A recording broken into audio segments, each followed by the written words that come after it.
Hi, we continue with our discussions on internal auditing of ISO 9001. Previously, we talked about common findings or observations by the auditors related to documentations and records. Today, we're going to continue our discussions towards non-compliance of the process. These are common findings under this category. We have SOP not followed in practice, or the steps of the SOP being followed but not in the correct sequence. Both of these very likely leading to non-conformance.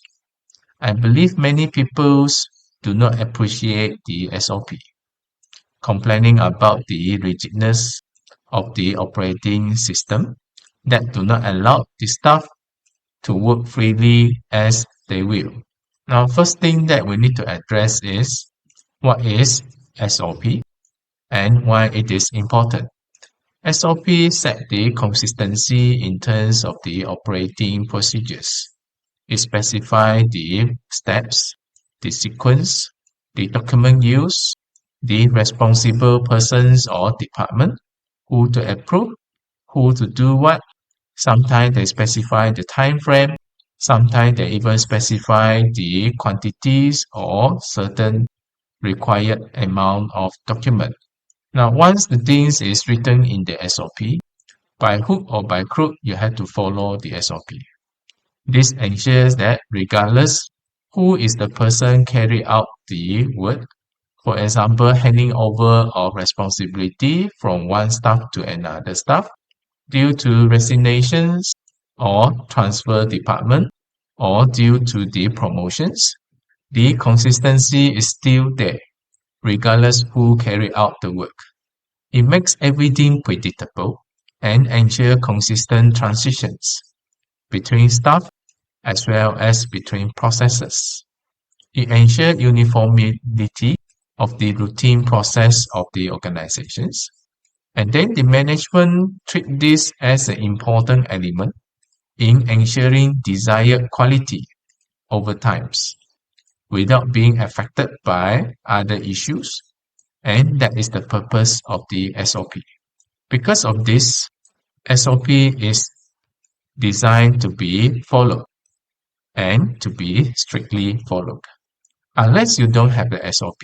If you have the SOP, the auditor will look into it and then they will check the SOP against the actual practice through review of document, through observations of the processes and activities, through interview with the process owner, and maybe testing, to various means of verifications, and then they come to the conclusions whether the SOP is being followed. Now, some may argue that the SOP makes the things more complicated. It means more document. It means more rigid process. It means more auditors. Those are the commitment in the trade of consistent qualities and output. Some may also argue that because of the SOP, things become more impractical. I guess it requires wisdom and cleverness when it comes to designing the SOP. In my opinion, normally management likes SOP, whereas the typical staff, they dislike SOP. In the perceptions of the management, they need SOP to ensure consistency. And you guess who is the person designing the SOP? Most of the time, the SOPs are designed by the management, who may have a gap or lacking the practical knowledge related to certain particular process. They may know part of the process, but they may not fully know the actual needs of that process. Now, as far as the auditors is concerned, once it is approved and decided to be the SOP, auditor will review the SOP against the actual practice. Those are the problems within the department that the member of the department themselves have to resolve it internally. Some of those issues may appear as the OFI. Sometimes the auditors are those from the third party, they may not fully understand the detailed needs in terms of the operations.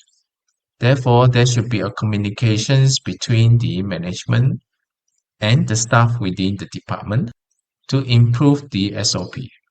The departments have full autonomy over how the SOP is being designed. So whether the SOP is practical or not, that is not the auditor's issue. As far as the auditor is concerned, they are checking your actual practice.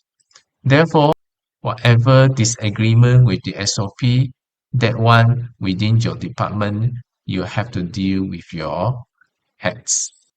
I guess most of the time when we do the auditing, it's nearly inevitable we notice certain practices do not fully follow the SOP.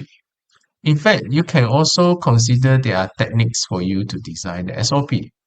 You can design a very rigid SOP. For example, you clearly specify the time frame if that is the very important concern within the company operations. For example, if you receive quotation requests from the potential customer, some company may specify that you need to reply within 3 days.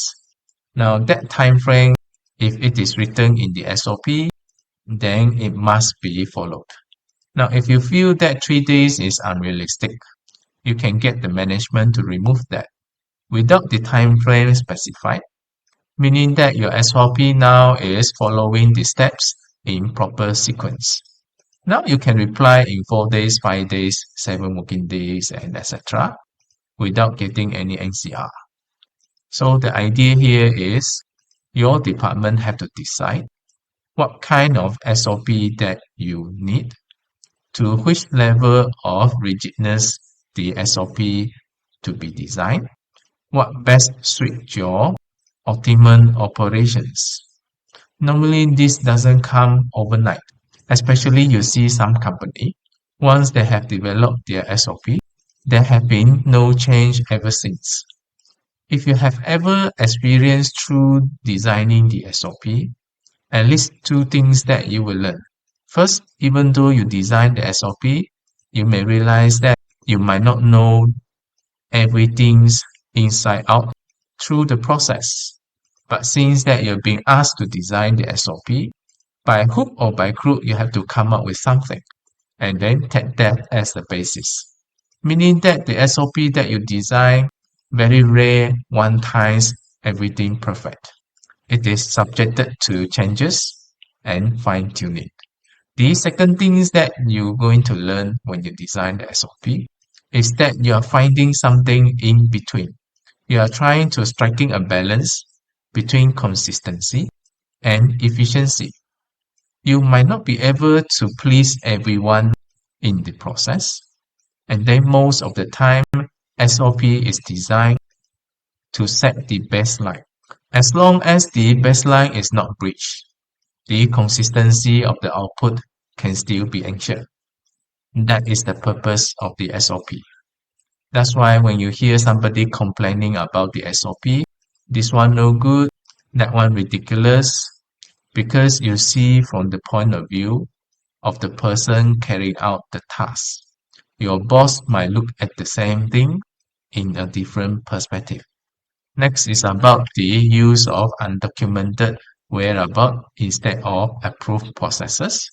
This one also commonly happen, especially when you have the SOP in there, but you cannot get your staff to fully appreciate the process.